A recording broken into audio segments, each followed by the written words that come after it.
मैं मगरमच्छ के आंसू बहाकर अपने खाला की पागल बेटी से ज़बरदस्ती शादी कर ली क्योंकि वह करोड़ों की जायदाद की इकलौती वारिस थी। खाला समझी कि मुझे उससे शायद मोहब्बत हो गई है, मगर खाला के मरते ही मैंने सब अपने नाम किया और खुद दूसरी शादी करके पागल बीबी को घर से निकाल दिया। मगर शादी के दूसरे ही दिन मुझे करप्शन ऑफिस बुलाया गया। इस केस की जांच पड़ताल की गई। मेरे सामने ऑफिसर आई तो मेरे पाँव तले से ज़मीन निकल गई, क्योंकि वह तो पागल। मम्मी, ये लड़की तो पागल है। मैं कमरे के पर्दे के पीछे से झांक कर पहली बार मैं अब्रिस को देख रहा था, जो फर्श पर नीचे बैठी थी और ज़मीन पर उंगली से कुछ गोला बना रही थी। उसकी माँ मेरी खाला थी। पानी का गिलास हाथ में लिए बार बार कह रही थी, अब्रिस चुप कर जा बेटा, लोग देखेंगे। माँ की तरफ देखा, वो बिल्कुल तसल्ली में थी, जैसे यही सब तो वो चाहती थी। उन्होंने मेरे कंधे पर हाथ रखा और धीरे से बोली, यही वक्त है, अब चल। उसके पिता मर चुके हैं, अपने पूरे जायदाद की अकेली वारिस है और ये बच्ची होश में नहीं। मैंने कोई जवाब नहीं दिया, बस दिल ही दिल में हिसाब लगाने लगा। कई प्लाटें, एक फैक्ट्री और एक खामोश वारिस। शहर में अब्रिस के बाप की मौत की खबर आई तो अफसोस करने वालों की कतार लग गई थी, लेकिन मैंने फ़ोन पर सिर्फ इतना कहा, खाला वापस आए तो मुझे खबर देना। माँ ने पहले ही मेरी बात चला दी थी। हमने रस्म पूरी होने का इंतज़ार किया, फिर मौका देखकर खाला के घर पहुँचे। माँ ने आंखों में आंसू भरकर, बहन, मैं अब्रिस को अपने घर की बहू बनाना चाहती हूँ, तुम फिक्र मत करो, वह अकेली रह जाएगी। अफजल तो हमेशा से उसे बहन कहता रहा, मगर शायद अब रिश्ता बदल जाए तो ठीक होगा। खाला ने अब्रिस की तरफ देखा। वह उस वक्त भी चुप थी, जैसे किसी और दुनिया में हो, लेकिन वह ना समझ अब मेरे लिए एक सुनहरी दस्तावेज थी। मैंने उसके पास जाकर धीरे से कहा, अब्रिस, अगर तुम चाहो तो मैं तुम्हारे साथ ज़िंदगी बिताना चाहता हूँ। वह एक पल को रुकी, फिर मेरी तरफ देखा। नज़रें खाली थी, लेकिन पता नहीं क्यों मेरे दिल को ऐसा लगा जैसे उसके अंदर कुछ और भी है। जैसे वो पागल तो है, मगर सिर्फ इस हद तक जितना लोगों ने उसे बना दिया है।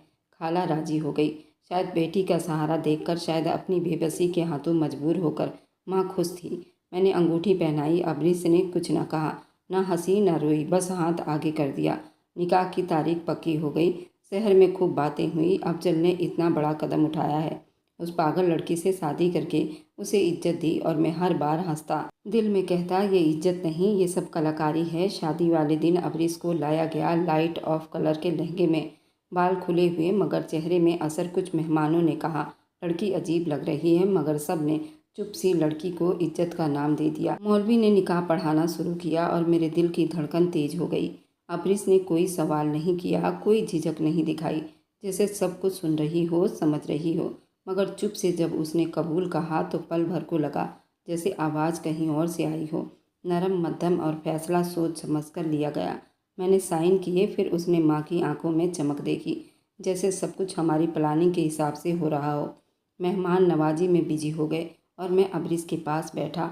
अब हम एक दूसरे के हो गए। मैंने कहा, उसने मेरी तरफ देखा, हल्की सी मुस्कुराहट दी, इतनी हल्की जैसे वह कोई राज छुपा रही हो। मैं पल भर के लिए रुका, उसके होंठ थोड़े थोड़े हिले, जैसे कुछ कहना चाहती हो, फिर रुक गई।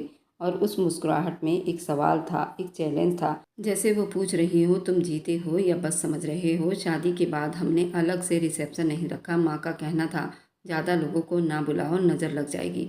हकीकत ये थी कि हम चाह रहे थे कि अब्रिस ज़्यादा ना बोले, ना नज़र आए, बस जायदाद के कागजों में उसका नाम रहे और कुछ साइन के बाद उसका नाम भी गायब हो जाए। शादी के बाद मैंने अब्रिस के साथ अलग कमरा शेयर किया। पहली रात उसने मुझे कुछ नहीं कहा। बिस्तर के एक कोने में बैठ गई, खिड़की के बाहर देखने लगी।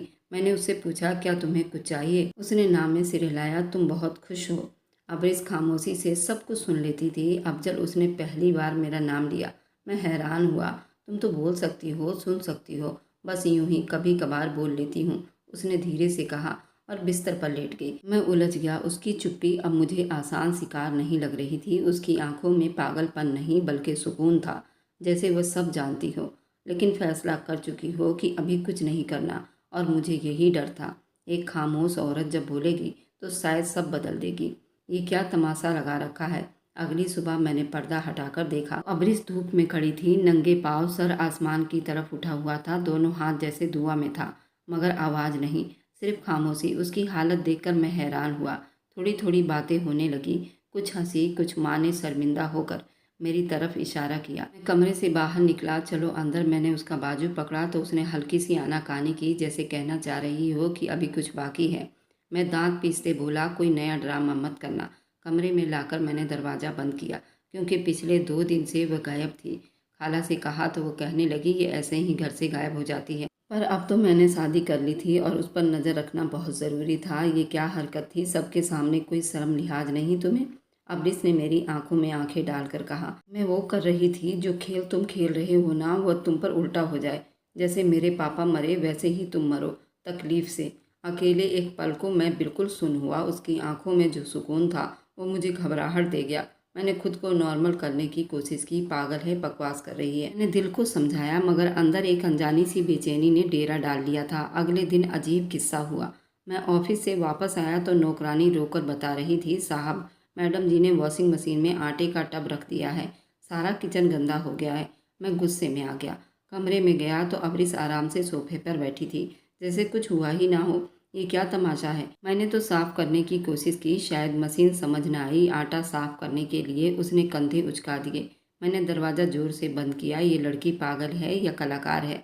मैं खुद से पूछने लगा। फिर एक दिन वह किचन में थी, चूल्हा जलाकर कुछ उबाल रही थी। मैंने पूछा, क्या बना रही हो? यादें यादें उबाल रही हूँ, शायद कुछ कम हो जाए। दिमाग खराब है तुम्हारा। मैंने बर्तन छीन लिया। वह हंसने लगी। एक अजीब खोखली हंसी। कमरे में वापस आया तो वह अलमारी खोलकर अपने कपड़े फाड़ रही थी। मैंने हाथ पकड़ा, क्या कर रही हो? ये कपड़े मुझे जख्म याद दिलाते हैं जो ख़त्म हो चुकी है। अब नई जिंदगी है और मुझे लगता है कि सिर्फ चेहरा बदला है, खेल वही है। मैंने उसका हाथ छोड़ा। उसकी हर बात अब सर के ऊपर से जाने लगी थी, जैसे वह कोई और भाषा बोल रही हो, मगर जुबान शायद वही सच थी जिसे मैं मानना नहीं चाहता था। एक दोपहर मैंने देखा, वह आंगन में टहल रही थी। दोनों हाथ पीछे बांध रखे थे, मुंह से कुछ बड़बड़ा रही थी। करीब जाकर सुना तो सब थे, पाँव जमीन पर, दिल आसमान में और हाथ बंधे। जब तक वक्त खुल ना जाए। ये तुम क्या पढ़ रही हो? कुछ नहीं, बस सपनों की तैयारी है। किस चीज़ की तैयारी? फैसले की। माँ ने कहा, अफजल ये लड़की खतरनाक हो सकती है, पागलपन से ज़्यादा खतरनाक। ये खामोश है, मुझे अच्छा नहीं लग रहा। एक तो ये लड़की बीच बीच में गायब हो जाती है। माँ से पूछो तो कहती है पागल है। मेरी खाला मेरी माँ की इकलौती छोटी बहन थी। मेरे नाना ने 2 शादी की थी। उनको औलाद चाहिए थी, लेकिन दोनों बेबियों में से किसी का बेटा नहीं हुआ। सिर्फ 2 बेटियां थीं। मेरी माँ एक गरीब घर की लड़की थी। मेरे नाना ने ये शादी अपने पसंद से की थी। मेरी नानी इसी गम में चल बसी थी। उनके पिता की करोड़ों की जायदाद थी और उन्होंने अपनी सारी जायदाद उस पागल अब्रिस के नाम कर दी थी, क्योंकि मेरी बड़ी नानी अपने घर की इकलौती बेटी थी। मेरी माँ को भी मेरी खाला बिल्कुल भी पसंद नहीं थी। यही वजह थी हम दोनों माँ बेटा उससे बहुत चिढ़ते थे और अब समय आ गया था उस दौलत को हासिल करने का। सब कुछ मेरे कंट्रोल में है और वे कुछ नहीं कर सकती, मगर एक अनजाना डर बैठ चुका था। कल वकील के पास जाना है, सब कागज़ तैयार है, माँ ने कहा। तो मैंने हाँ में सिर हिलाया, लेकिन मेरी नज़र अब्रिस पर पड़ी, जो सोफे पर बैठी दीवार को घूर रही थी। क्या उसने पढ़ा सब कुछ? मैंने धीरे आवाज़ में पूछा। क्या पढ़ेगी जो अपना नाम तक याद नहीं रखती? वे कागजों के पन्ने क्या समझ पाएगी? माँ ने गुस्से से कहा। वह हंस दी।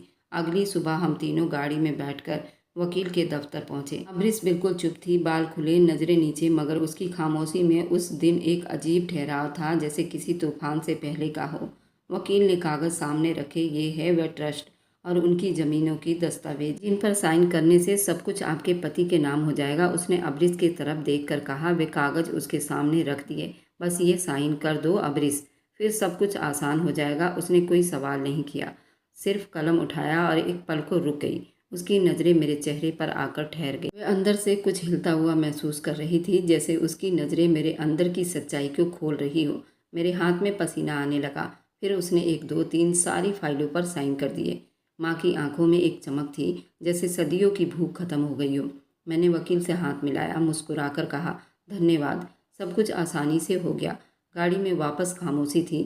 मैंने पीछे बैठे अब्रिस को देखा, जो खिड़की से बाहर देख रही थी। फिर उसने हल्की आवाज़ में कहा, जो कुछ तुमने लिया है उसकी कीमत बहुत ज़्यादा है, शायद तुम दे ना सको। एक पल को लगा जैसे गाड़ी की रफ्तार रुक गई हो। मैंने उसके तरफ देखा। वे बाहर देख रही थी, जैसे कुछ कहा ही ना हो। मैंने उसकी बातें अनसुनी करके हंस दिया। माँ ने कहा, पागल है, कुछ भी बोलती रहती है, लेकिन दिल में एक अजीब सा खिंचाव था, जैसे किसी ने एक लकीर खींच दी हो। मैंने खुद को यकीन दिलाया, सब कुछ हो चुका है, अब सिर्फ एक खामोश औरत है। अगले दिन वकील का फ़ोन आया, मुबारक हो अफजल, ज़मीन जायदाद सब ट्रांसफ़र हो गया है, अब तुम पूरी तरह मालिक हो। मैंने शुक्रिया अदा किया। माँ से कहा, अब हम आज़ाद हैं। मगर उस वक्त भी दिल के किसी कोने में उस शब्द की चुभन बाकी थी, शायद तुम दे न सको। कुछ दिन बाद माँ ने कहा, अबरिस आज अपने कमरे में आईना तोड़ रही थी, कहती है उसमें पुराना साया दिखता है। मैं कमरे में गया, फर्श पर शीशे बिखरे हुए थे। उसने कहा, आईना झूठ बोलने लगा था, उसे मेरा साया नहीं था, तुम्हारा चेहरा दिखता था। मैंने उसका हाथ पकड़ा, अब बस करो, ये सब पागलपन बंद करो। पागलपन नहीं यार, तुम्हें शायद अभी कुछ याद नहीं, पर वक्त याद दिलाता रहेगा। रात को सोने से पहले मैंने खिड़की खोली तो कबूतर गायब था, पिंजरा खाली था, दरवाज़ा खुला हुआ था। मैंने खुद से कहा, परिंदा उड़ गया, लेकिन क्या सच में कैदी वही था या मेरे दिल में एक अजीब सी घुटन थी। और अबरिस की चुप्पी मेरी जीत नहीं लगती थी, वह जहर बनने लगी थी। पिछले कुछ दिन चुप्पी में बीते थे, सब कुछ थमसा गया हो। अबरिस अपने कमरे से अभी भी 5-5 6-6 दिन गायब हो जाती थी, बातचीत कम करती थी, चेहरे पर वही पुराना सुकून, पर उस सुकून में अब कोई अलग तरह का यकीन नजर आ रहा था, ऐसा यकीन जो मुझे बेचैन करता था। शाम माँ ने कहा, खाला के सीने में कभी कभी दर्द उठता है, पुरानी दवा खत्म हो गई है, कुछ नया मंगवाया है मैंने। हाथ में दवा की बोतल ली, लेबल पढ़ा, मुस्कुराकर कहा, इस बार तेज़ दवा ली है, असर जल्दी करेगा। मेरी माँ तो वैसे भी खाला से बहुत चिढ़ती थी। मैंने दिन में दवा की शीशी बदल दी थी, मकसद सीधा था, मैं और माँ उसको ख़त्म करना चाहते थे। मेरी माँ की बरसों की दुश्मनी और मेरी लालच ने मुझे इतना नीचा गिरा दिया था, मैं कुछ देख ही नहीं पा रहा था। मेरी माँ ने कहा, इस जायदाद के पीछे अबरिस के पिता भी मर गए थे। वह अबरिस की माँ को बहुत मारते पीटते थे। उनका कहना था, जितनी दौलत है उनके नाम कर दो, जबकि वह खुद एक सरकारी नौकरी पर थे। उनका इश्क कहीं बाहर चल रहा था और वे उसी औरत पर सब कुछ लुटाते थे। अबरिस को और उसकी माँ को बहुत दुख देते थे, जैसे वह इतने चुप थी। माँ का कहना था कि वह ये सब देखकर बहुत खुश होती थी कि उनकी सौतेली बहन किस हालत में है। एक दिन अबरिस के पिता ने इतनी शराब पी थी, उसके बाद ड्यूटी पर जा रहे थे, रास्ते में उनका एक्सीडेंट हुआ और वो मौके पर ही मर गए। के बाद सरकार की तरफ से उनको करोड़ों रुपए मिले थे, क्योंकि उनकी ऑन ड्यूटी पर एक्सीडेंट हुआ था। जिस दौलत के लिए अपनी बीवी बच्चे को मारते रहे, उनके मरने के बाद सरकार ने करोड़ों रुपए उन दोनों माँ बेटी को सौंप दिए। उसके बाद वे दोनों माँ बेटी सुकून से जीने लगी थी। लेकिन हमें उनके बारे में सारा सच पता नहीं था। बस हमें तो इतना पता था कि वह करोड़ों की मालकिन है। कमरे के बाहर हलचल हुआ, खाला रो रही थी, सांस तेज, पसीना माथे पर था। माँ ने जल्दी दवा पिलाई, मैं दूर खड़ा तमाशा देख रहा था। अबरिस उस वक्त वहाँ पहुँची, अपनी माँ का हाथ थामा, उनकी नब्ज पर उंगली रखी। मम्मी, आपको कुछ नहीं हुआ, आपको चुप रहना है, अभी नहीं, वक्त आने दो। ये सब उसकी जुबान से निकले तो मैं कमरे के दरवाजे के पीछे खड़ा जैसे पत्थर का हो गया। खाला की आंखें धीरे धीरे बंद हो रही थी, होंठ हिल रहे थे जैसे कुछ कहना चाह रही हो, पर आवाज़ नहीं निकली थी। अबरिस ने उनका सर अपने घुटनों में रख लिया और धीरे धीरे उनके माथे पर हाथ फेरती रही। मम्मी, मुझे सब पता है, मगर अब कुछ मत कहिए, आपको अभी रुकना है। मैंने दीवार के साथ टेक लगा ली। अंदर एक अजीब शोर था, पर बाहर सब खामोशी में था। सुबह सूरज निकला तो कमरे से चीख निकली। नौकरानी ने दरवाज़ा खोला। खाला का जिस्म ठंडा पड़ चुका था, घर में कोहराम मच गया था। माँ ने दिखावे का अफसोस किया, कुछ शब्द बोले। अबरिस वे चुप थी, सिर्फ चुप, जैसे सदियों की थकन उसकी आंखों में सिमट आई हो। जनाजे के बाद लोग वापस जा रहे थे। अबरिस आंगन में बैठकर ज़मीन पर उंगली सी लकीरें खींच रही थी। मैं पास गया, तुम कुछ बोल क्यों नहीं रही हो? उसने सर उठाए, जो गया वापस नहीं आएगा, और जो बाकी है उनका हिसाब अभी होना बाकी है। क्या मतलब? कुछ नहीं, बस वक्त आने दो। शाम को माँ ने मुझे एक तरफ ले जाकर कहा, मुझे शक हो रहा है, अबरिस कुछ जानती है, उसकी आंखें सब कहती हैं, पर जुबान बंद है। मैंने धीरे से हंसते हुए जवाब दिया, जानती होगी तो उसके पास सबूत कहाँ है? जुबान बंद है तो बस वही काफ़ी है हमारे लिए। वह फिर से कई महीनों के लिए गायब हो गई थी और मैं ये सब कुछ नॉर्मल समझता रहा। उसके बारे में ज़्यादा जानने की कोशिश नहीं की। अब तो उसकी माँ भी नहीं रही तो मुझे कोई डर नहीं था। वैसे भी सभी जानते थे वह पागल है। ये सब सोचकर अगले पल मैं खुद को तसल्ली में ले लेता। बस ये सच है, वह औरत जिसका मैंने सब कुछ छीन लिया है और वह हारी हुई लड़की अब मेरा कुछ नहीं बिगाड़ सकती। दोपहर को अबरिस गायब थी। मैंने नौकरानी से पूछा, वह गई कहाँ? साहब, सुबह सवेरे एक गाड़ी आई थी, काले शीशे वाली, मैडम जी उसमें बैठकर चली गई हैं। मैंने गुस्से होकर फ़ोन उठाया, पर मैं किसको कॉल करता? अबरिस का तो कोई दोस्त भी नहीं था, शायद मेरे नज़र में नहीं था। शाम को एक पुराना नौकर आया जिसे मैंने महीनों पहले निकाल दिया था। उसके हाथ में एक बंद लिफाफा था। मैडम जी ने दिया है। मैंने वह लिफाफा खोला। अंदर एक तस्वीर थी, मेरी और अब्रिस की। शादी वाले दिन की तस्वीर के पीछे लिखा था, तस्वीर में सब मुस्कुरा रहे थे मगर असल चेहरे सिर्फ वक्त दिखाता है। मैंने तस्वीर फाड़ कर फेंकी और माँ से कहा, ये ड्रामा कर रही है, सिर्फ हमें डराना चाहती है बेटा। मैं डर रही हूँ, वो पागल मुझे कभी कभी पागल नहीं लगती। माँ, तुम्हें डरने की ज़रूरत नहीं है, हम जीत चुके हैं। हमने सब कुछ ले लिया है, वह कुछ नहीं कर सकती। 2 दिन बीत चुके थे, जैसे किसी तूफान से पहले का सन्नाटा हो। एक पुराना वकील मिला जिसने मुझसे कहा, अब्रिस मैडम कुछ कागज़ लेकर मेरे दफ्तर आई थी। बहुत पुरानी फाइल, उसके नाना की वसीयत, ट्रस्ट के कागज़ और उसके पापा की ड्यूटी की कुछ रिकॉर्ड। मैंने वकील से पूछा, तुमने क्या कहा? वकील ने कहा, उसके सवाल बहुत गहरे थे। ऐसा लगता था वह सब कुछ समझ चुकी है। मैंने फ़ोन बंद किया और पहली बार महसूस किया मैंने अपने दिल के दरवाजे उसके लिए बंद किए थे, पर उसने कोई रास्ता चुन लिया है। मैंने माँ की तरफ देखा, उनकी आंखों में भी शक था और वही शक मेरे अंदर भी पलने लगा था। कुछ रातें बीते, अब्रिस का कोई सुराग नहीं मिला, लेकिन मेरी नींद उड़ चुकी थी। मुझे लगा शायद मैंने सब कुछ जीत लिया था, पर दरवाजे के उस पार कोई अदालत बैठी थी जो फैसला अब लेने वाली थी। शबनम के साथ रिश्ता तय होते ही माँ ने घर में हलचल मचा दी। पुरानी बातों को दफन कर दो, नए पर्दे लगे, दीवारों पर रंग चढ़े, मेहमानों की लिस्ट तैयार होने लगी। हर तरफ शादी का शोर था, जैसे कुछ हुआ ही ना हो, जैसे अब्रिस का कोई नामो निशान ही ना हो। मैं सबके बीच मुस्कुरा रहा था, पर दिल में कुछ और चल रहा था। मेहंदी की रात रोशनी से पूरा घर जगमगा रहा था।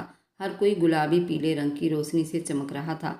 शबनम के हाथों में मेहंदी लगी, चेहरे पर दुल्हन जैसी शर्म, आंखों में शर्म हया। रिश्तेदार सब मुबारकबाद दे रहे थे, ढोलक बज रही थी, गाने गाए जा रहे थे। मैंने सबके बीच खड़े होकर ठहाका लगाया, जैसे सब कुछ मेरे कंट्रोल में हो। एक नौकरानी हाँफती हुई अंदर आई, चेहरा डर से भीगा हुआ था।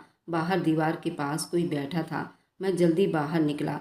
रोशनियों के शोर से निकलकर जब आंगन की दीवार के उस पार पहुंचा तो सन्नाटा था। जमीन पर कुछ नहीं, सिर्फ एक आईना पड़ा था, पुराना बिखरा हुआ। मैंने उसे सीधा किया तो उस पर खून से लिखा था, चेहरे बदलते हैं, नियत नहीं। मेरे हाथ कांपने लगे। उसके आईने में मुझे अपना चेहरा दिखाई दिया, पर वह चेहरा नहीं था जो मेहमानों को दिख रहा था।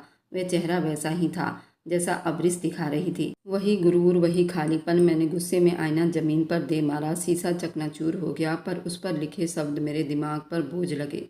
अंदर आया तो शबनम ने पूछा, क्या हुआ, कहाँ चले गए थे? मैंने हंसते हुए कहा, कुछ नहीं, बस एक पुराना आईना पड़ा था।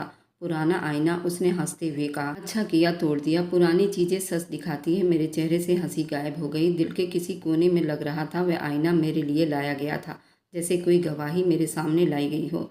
शाम ढली, मेहमान वापस गए, शबनम कमरे में चली गई। अब ये मजाक नहीं लगता था, ये एक ना ख़त्म होने वाला सिलसिला बन चुका था। मेरे दिमाग में सुराग कर रहा था। अब्रिस ने कुछ बोला नहीं था, पर अब वो हर शब्द में मौजूद थी। मेहंदी की रात बीत गई, पर उस रात मेरे अंदर जो कुछ टूटा वह अब तक ठीक नहीं हो पा रहा था। उस दिन शादी हो गई, सुहाग रात वाले दिन, जब मैं शबनम के पास जाने ही वाला था, तभी बाहर दरवाजे पर शोर उठा। कई पुलिस वाले एक साथ हमारे घर में घुसे। माँ तो ये देखकर बेहोश हो गई और मुझे गिरफ्तार कर लिया गया, क्योंकि पुलिस के हाथ में मेरे गिरफ्तारी का कागज़ था और हम कुछ नहीं कर सकते थे सिवाय सरेंडर करने के। मुझे 1 मिनट की मोहलत नहीं दी गई थी कि मैं कपड़े भी बदलता। अपनी दुल्हन को सेज पर बैठा छोड़ गया था। जब थाने पहुंचा तो मेरे सामने जो औरत बैठी थी, उसे देखकर मेरी दुनिया ही हिल गई थी। हाँ, वह कोई और नहीं थी, अब्रिस थी। हाँ, उस थाने की सबसे बड़ी अफसर थी। जिस लड़की को मैं पागल समझता रहा, वह तो एक अफसर निकली। मैं उसके सामने कुछ नहीं बोल पाया था। आंखों में वही गहरा सुकून जिसको मैं बरसों से नज़रअंदाज करता आया था, पर अब वह सुकून मेरे खालीपन की गवाही देने वाला था। उसने मेरी बात काट कर कहा, तुम्हें लगा मैं कहीं गायब हो गई हूँ, तुम्हें लगा एक गूंगी औरत ख़त्म हो गई है। मैंने कुछ बोलना चाहा, पर जुबान जैसे जम सी गई। उसने मेरे जुर्मों की फाइल उठाकर मेरे सामने किया। मेरे पैरों से दुनिया खिसकती हुई नजर आई थी। अब कुछ होने वाला नहीं था, सिर्फ अदालत थी, वही फैसला करती। मेरे खिलाफ सारे सबूत अब्रिस ने इकट्ठा कर लिया था। कोर्ट में तारीख पड़ती, हर तारीख पर मेरे गुनाहों की लिस्ट खुलती। माँ ने भी मेरी तरफ से वकील किया था, लेकिन वकील को बोलने का मौका ही नहीं मिला। अब्रिस ने हर उस मौका पर वीडियो बनाई थी। उसके माँ को जहरीली दवा पिलाते समय की सारी वीडियो उसने बना ली थी। उसके जायदाद की नकली कागज, उसके साथ धोखेबाजी करने के जुर्म में मुझे गिरफ्तार कर लिया गया था। उसने अपने ऊपर शोषण का भी इल्ज़ाम लगाया था। इतने सारे केस बने थे, मैं तो उन्हें गिन भी नहीं पा रहा था। मैं जिस लड़की को पागल समझता था वह तो एक अफसर निकली। मैं अपने जुनून में इतना अंधा हो गया था कि उसके बारे में जानने की कोशिश ही नहीं की। वह हर दूसरे दिन क्यों गायब होती है? जो लोगों ने बता दिया वही मान लिया। वह ज़्यादातर चुप रहती थी, किसी से बात नहीं करती थी। मेरे परिवार के लोगों को लगा वह पागल है, लेकिन उसके बारे में सच्चाई जानने की किसी की हिम्मत नहीं हुई। बस उसकी दौलत पर सबकी निगाह थी और यही दौलत हमें ले डूबी थी। वह बहुत ही पढ़ी लिखी और काबिल अफसर थी। वह अपने कामयाब होने के चक्कर में दिन दिन भर रात रात भर पढ़ती रहती थी, तभी लोगों को ज़्यादा वह दिखाई नहीं देती थी। और जब भी अब्रिस की माँ से पूछा जाता बस ये कहती वह पागल लड़की है। लोगों ने इस बात को सच ही मान लिया था। मेरे दिमाग में तो बस खाला की बात छप गई थी कि वो पागल है। किस तरह की पागल है ये जानने की कोशिश कभी नहीं की। वह तो कहती थी अपनी पढ़ाई को लेकर ये लड़की पागल है, लेकिन मुझे तो लगा वह सच में दिमाग से पागल है। शबनम ने सारे पैतरे आजमा लिए थे मुझे बचाने के लिए, लेकिन मेरे पास बच निकलने का कोई रास्ता अब नहीं था। कुछ दिन के बाद सारे सबूत और गवाह को मद्देनज़र रखते हुए अफजल की माँ को भी गिरफ्तार कर लिया गया था, अब्रिस को टॉर्चर करने और उसकी माँ को जहर देने के इल्ज़ाम में। दोनों माँ बेटा अब जेल की सलाखों के बीच में थे। मैंने पहली बार अपनी नज़र ज़मीन से उठाकर अब्रिस की तरफ देखा। तुमने सब कुछ पहले से तय किया था? उसने सर हिलाया। नहीं, मैंने सिर्फ वो बचाया जो मेरा था। तुमने जो लूटा वह तुम्हें ले डूबा। मैंने कुछ कहना चाहा पर शब्द साथ छोड़ दिए थे। जब मुझे हथकड़ी लगाई गई तो कोर्ट में सबकी नज़र मुझ पर जम गई थी। मैं जिसे जीत समझ रहा था वही आज सब कुछ लूट चुकी थी। बगैर शोर, बगैर इंतकाम, सिर्फ सच के साथ पुलिस मुझे ले जा रही थी। दरवाजे से निकलते हुए मैंने पीछे मुड़कर देखा। अब्रिस कुर्सी पर बैठ चुकी थी। उसकी आंखें बंद थी, जैसे बरसों के बोझ के बाद उसने पहली बार सुकून की सांस ली हो। और मैं शायद ज़िंदगी में पहली बार खामोश हो चुका था। जेल के उस कमरे में दिन रात का फ़र्क मिट चुका था। वक्त जैसे दीवारों में दफन हो गया था। दरवाजे के पीछे हल्की सी रोशनी आती और फिर कम हो जाती। हम दोनों माँ बेटे अलग अलग कोठरी में बैठे थे, एक दूसरे से दूर मगर अपनी ही यादों में कैद। शुरू के कुछ दिन माँ चुप रही, धीरे धीरे बोलने लगी, पहले मुझे, फिर दीवारों से, फिर किसी ऐसे चेहरे से जो शायद सिर्फ उनके दिमाग में था। अब्रिस पानी मांग रही है, दे दो उसे। वह रात के अंधेरे में चीखती और मैं सर झुकाकर सुनता रहता। एक दिन मैंने कहा, माँ अब्रिस यहाँ नहीं है। उन्होंने मुझे गौर से देखा, जैसे पहचानने की कोशिश कर रही हूँ। फिर धीरे से बोली, तो फिर वह कौन है जो हर रात मेरे सिरहाने बैठी रहती है? उसकी सांसें सुनाई देती मुझे। मैंने कोई जवाब नहीं दिया। शायद उस पल माँ और मैं दोनों जान चुके थे वह जो भी थी हमारे साथ थी, और शायद वह हकीकत से ज़्यादा सच थी। कुछ दिन बाद माँ ने खाना पीना सब कुछ छोड़ दिया। एक कोने में बैठ जाती और पथरीली ज़मीन खोदती रहती। कहती, ये वही फर्श है ना जिस पर अब्रिस ने कभी कदम रखा था? देखो यहाँ उसकी मेहंदी गिर गई है। एक दिन मैंने जेलर से पूछा, क्या माँ को किसी दिमागी डॉक्टर को दिखाना चाहिए? वह हंसा। अब बहुत देर हो चुकी है, अब इलाज नहीं, अंजाम की तरफ जा रही हैं। मैं वापस आकर माँ के सामने बैठा। उनकी आंखें खुली थी, जैसे अंदर कुछ बचा नहीं हो। तुम ठीक हो? वह देर तक मुझे देखती रही, फिर धीरे से बोली, मैं ठीक हूँ। माँ की हालत रोज़ बिगड़ती जा रही थी। वह खुद से बातें करती, अब्रिस को बुलाती, उससे माफ़ी मांगती। एक दिन उन्होंने अपने हाथों को चूमते हुए कहा, ये वही हाथ है ना जिसे मैंने जहर की बोतल पकड़ी थी? अब्रिस, माफ़ कर देना। मैंने जेलर से कहा, उन्हें अलग कमरे में रख दो। नहीं, जेलर बोला, तुम्हें ये तमाशा देखना होगा, ये सज़ा का हिस्सा है। और शायद वह ठीक कह रहा था। माँ के चेहरे पर अब दिन ब दिन झुर्रियाँ आती जा रही थी। वह पतली हो चुकी थी, आवाज़ बिल्कुल धीमी हो चुकी थी। आंखों में अब सिर्फ एक सवाल था, क्या अब्रिस मुझे कभी माफ़ कर पाएगी? माँ जब भी कोर्ट में तारीख पर जाती अपना जुर्म स्वीकार करती। वह पागल नहीं थी, पागल मैं थी। उस पल मैंने जाना, जीतने के चक्कर में हम सब हार चुके थे। अब्रिस सब कुछ हार कर भी जीत कर कुर्सी पर बैठी थी। गार्ड ने आकर कहा, तुमसे कोई मिलने आया है। मैंने हैरानी से सर उठाया। बरसों गुजर चुके थे। अब मेरे लिए दरवाज़ा खुलने का मतलब सिर्फ तलाशी होता, मुलाकात नहीं। दरवाज़ा खुला, अंदर दाखिल हुई अब्रिस। वह धीरे धीरे चलती हुई मेरे सामने आई। वही चेहरा, वही आंखें, पर अब वह नहीं थी जो शादी के दिन थी। आंखें किसी जीत के बाद की थी, पर गुरूर से खाली, बिल्कुल चुप। मैंने कांपती आवाज़ में कहा, जुबान लड़खड़ा गई, हाँ, एक काम बाकी था, वह पूरा करने आई हूँ। मैंने हल्की आवाज़ में पूछा, क्या तुम माफ़ कर सकती हो? वह हल्का सा मुस्कुराई। मैं माफ़ करने नहीं आई, अब ये बताने आई हूँ कि इंसान कभी भी सस्ता नहीं होता। मेरी आंखों में उसकी माँ का चेहरा घूम गया। वे चुप रहते। जब दीवारों से बातें होती थी, माँ का झुकता जिस्म, टूटती आंखें, सब कुछ एक कीमत थी। अब्रिस ने धीरे से कहा, मुझे तुम्हें सज़ा दिलाने के लिए अपनी माँ खोनी पड़ी। मुझे अपनी सच्चाई को ज़िंदा रखने के लिए अपनी कमज़ोरी को दफन करना पड़ा। मुझे अपनी सच्चाई को ज़िंदा रखने के लिए अपनी कमज़ोरी को दफन करना पड़ा। मैं बिल्कुल चुप बैठा था और वह बोलती जा रही थी से हर शब्द एक पत्थर जो मेरे आसपास की दीवार बना रहा हो। तुम जीतते रहे, मैं चुप रही, लेकिन तुम्हारी हर जीत मेरे लिए एक पन्ना थी। मैं हर पन्ने जमा करती गई और फिर चुप्पी में खुद बोलना सीख लिया। मैंने सर नीचे कर ली, जैसे उसके शब्द मेरे सर पर गिर रहे हों। जब मेरी माँ मरी, मैं नहीं रोई, सिर्फ उस पल को याद रखा जब उसने कहा था, वक्त आने दो। आज वक्त आ चुका है और तुमने वही पाया जो तुमने बोया था। अब्रिस, मैं बस इतना जानना चाहता हूँ, क्या दिल के किसी कोने में मेरे लिए कुछ रहम बाकी है? उसने सवाल दोहराया। नहीं अफजल, मेरे दिल में रहम होता तो शायद इंसाफ ना हो पाता। तुम्हें रहम नहीं दिखाया जब तुमने मेरे साइन लिए, जब तुमने मेरी माँ को जहर पिलाया, जब तुमने मुझे पागल कहा, तो अब रहम क्यों मांग रहे हो? मेरी जुबान सूख गई, शब्द गले में अटकने लगे। तुम्हें पता है अफजल, मैं कोर्ट में हर दिन तुम्हारी आंखों में खालीपन देखती रही जिसे तुम दूसरों में तलाश करते थे। फिर आज मैं यहाँ फैसला सुनाने नहीं, हकीकत दिखाने आई हूँ। मैंने उसके तरफ देखा। अभी भी वही लड़की थी जिसके चेहरे पर सुकून था, मगर उस सुकून के पीछे एक पूरी जंग जीती जा चुकी थी। तुम्हारी जीत वक्त के लिए थी, मेरी चुप्पी बहुत लंबी थी। केस अदालत में चलते रहे और मेरी चुप्पी इस सफ़र का फैसला बन गया। मैंने बस इतना कहा, अब तो मैं थक चुका हूँ। ऐसा थकन इंसान को सच्चाई के करीब ले आती है। शायद इसलिए आज तुम मेरी बात समझ रही हो। वह उठकर कुर्सी को धीरे से धकेला, जैसे कोई वजन रखकर उठा हो। उसने दरवाजे की तरफ कदम बढ़ाया, एक पल को रुकी और पीछे मुड़े बगैर बोली, अफजल, खामोशी कोई कमजोरी नहीं, वे वक्त की जुबान होती है और तुम्हें वक्त ने सुना दिया। और दरवाज़ा खुला, गार्ड उसे बाहर ले गया और मैं कुर्सी पर बैठा रह गया। दरवाज़ा बंद हुआ। उस दिन पहली बार मैं सच में चुप हो गया था। लालच एक बहुत बुरी चीज़ होती है जो सामने वाले को इतना गिरा देती है कि वह सोचने समझने की शक्ति भी खो देता है। इस तरह के लाखों मुजरिम जेल में पड़े हैं। मेरी कहानी सुनाने का यही मकसद है।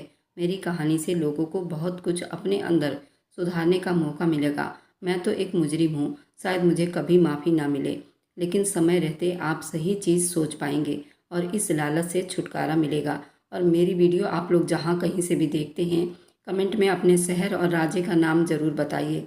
मुझे आप लोगों के कमेंट पढ़ने में बहुत आनंद आता है और उन सभी का मैं बहुत धन्यवाद करना चाहती हूँ जो लोग मेरी वीडियो को देखते हैं, लाइक करते हैं और शेयर करते हैं। अगर आपको आज की कहानी पसंद आई है तो वीडियो को ज़रूर लाइक कीजिएगा और अपने दोस्तों के साथ शेयर भी कीजिएगा। और हाँ, अगर आपने अभी तक हमारे चैनल को सब्सक्राइब नहीं किया है तो ज़रूर सब्सक्राइब कर लें।